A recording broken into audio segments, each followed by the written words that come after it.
একটা সত্যি কথা কি জানেন, মানুষ কখনো সাজানো বাগান থেকে দুঃখের পাহাড়ে উঠতে চায় না। সবসময় বিবেক নিয়ে কথা বলে, কিন্তু আসলে বিবেক থেকে আসলে আপনি কতটুকু ভেবেছিলেন সেটা হলো আমার প্রশ্ন। হয়তোবা মানুষ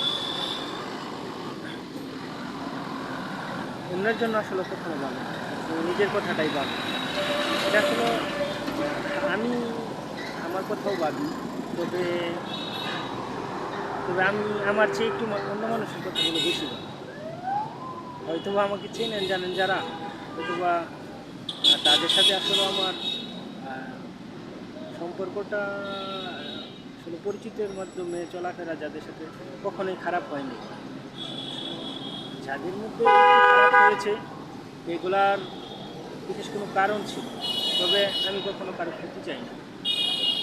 যদি আমি কোনো কিছু ভুল করে থাকি সেটা শুধু আহ, যে আমার সংস্পর্শে কেউ থাকুক, ভালো থাকুক, সেটাই আমি চেয়েছি।